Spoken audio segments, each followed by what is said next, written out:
دا مسلم fighter میں ہم بات کر رہے تھے حضرت یوسف کے بارے میں، چیپٹر 8 سے آگے۔ جب حضرت یوسف کے بھائیوں کی گھر لوٹنے کی باری آئی تو انہوں نے اپنے بھائیوں کا سامان تیار کیا۔ اس کے بعد ہی انہوں نے اپنے سینکوں سے کہا کہ ایک قیمتی کٹورا بھی بنیامین کے سامان میں ڈال دیں۔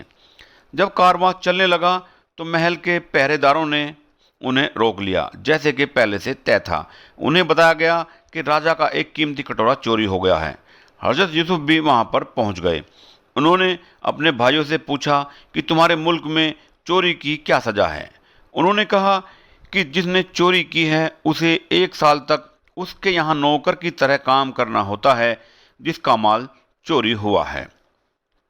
حضرت یوسف اسی بہانے بنیامین کو اپنے پاس روکنے والے تھے۔ حضرت یوسف نے اپنے بھائیوں کے سامان کی تلاشی کا حکم دیا۔ تلاشی کے دوران بنیامین کے سامان سے وہ کٹورا ملا۔ حضرت یوسف نے کہا کہ اب وہ بنیامین کو 1 سال تک اپنا نوکر بنا کر رکھیں گے۔ حضرت یوسف کے بھائیوں نے ان کی بڑی منتیں کی لیکن کوئی فائدہ نہ ہوا۔ انہوں نے بنیامین کو اپنے پاس رکھنے کا فیصلہ برقرار رکھا، باقیوں کو رہا کر دیا۔ سبھی بھائی آپس میں بات کرنے لگے۔ سب سے بڑے بھائی یہودا نے کہا، ہم نے اپنے والد سے وعدہ کیا تھا کہ ہم بنیامین کی حفاظت کریں گے، میں اب کس منہ سے اپنے والد کا سامنا کروں گا؟ یہودا نے اپنے بھائیوں کو واپس بھیج دیا اور وہ مصر میں ہی رک گیا۔ باقی بھائی واپس اپنے گھر پہنچ گئے۔ ان کے ساتھ بنیامین کو نہ دیکھ کر حضرت یعقوب نے ان سے پوچھا کہ بنیامین کہاں ہے؟ تو انہوں نے مصر والی گھٹنا کے بارے میں اپنے والد کو بتایا، جس پر حضرت یعقوب کو اپنے بیٹوں پر یقین نہیں آیا۔ انہوں نے کہا، تم نے یوسف کی طرح ہی میرے بیٹے بنیامین کو بھی مجھ سے جدا کر دیا ہے۔ اور انہوں نے اپنے بیٹوں کی طرف سے منہ پھیر لیا اور وہ پھوٹ پھوٹ کر رونے لگے۔ حضرت یوسف کے بعد بنیامین کو کھونے کے غم میں حضرت یعقوب کئی دنوں تک روتے رہے، جس سے ان کی آنکھیں سفید پڑ گئی اور ان کی آنکھوں کی روشنی چلی گئی۔ حضرت یعقوب کی حالت دیکھ کر ان کے بیٹے بہت دکھی تھے۔ انہوں نے اپنے والد کو سمجھانے کی بہت کوشش کی۔ اس پر حضرت یعقوب نے کہا، میرے بیٹو، مجھے غلط نہ سمجھو، میں تمہیں یا کسی اور کے بارے میں کوئی شکایت نہیں کرتا۔ میں تو اپنی حالت کے بارے میں اپنے اللہ کو بتاتا ہوں۔ مجھے یقین ہے میرا اللہ مجھ پر رحم کرے گا۔ اللہ کی رہنمائی سے کبھی مایوس نہیں ہونا چاہیے۔ حضرت یعقوب کو حضرت یوسف کے زندہ ہونے کا احساس تھا۔ انہیں ان کے مصر میں ہونے کا احساس ہو رہا تھا، اسی لیے انہوں نے اپنے بیٹوں کو واپس انہیں تلاشنے کے لیے مصر بھیجا۔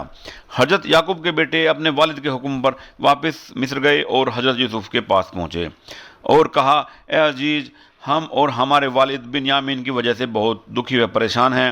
ہمارے والد اس دکھ کی وجہ سے اندھے ہو گئے ہیں۔ آپ ہمیں بنیامین کو لوٹا دیں، اللہ آپ کو اس کا انعام دے گا۔ حضرت یوسف نے محسوس کیا کہ اب وہ وقت آ گیا ہے جب وہ اپنے بھائیوں سے اپنا تعارف کرائیں۔ حضرت یوسف اپنے بھائیوں و اپنے والد کو پریشانیوں کے بارے میں سن کر بڑے دکھی تھے۔ انہوں نے اپنے بھائیوں سے کہا، کیا آپ جانتے ہیں آپ نے اپنے بھائیوں کے ساتھ کیا کیا ہے؟ کیا تمہیں اپنے کیے پر کوئی پچھتاوا ہے؟ یہ سب سن کر سبھی بھائی حیران رہ گئے اور انہیں پچھلی ساری باتیں یاد آنے لگی جو انہوں نے حضرت یوسف کے ساتھ کی تھی۔ انہوں نے عزیز کے چہرے کو دیکھا جو انہیں جانا پہچانا سا لگ رہا تھا۔ سبھی چلائے اور کہا، کیا آپ یوسف ہیں؟ یہ سن کر حضرت یوسف نے جواب دیا، ہاں میں یوسف ہوں۔ اللہ نے ہم پر رحم کیا ہے، اس نے مجھے اس عزت دار درجے پر پہنچایا۔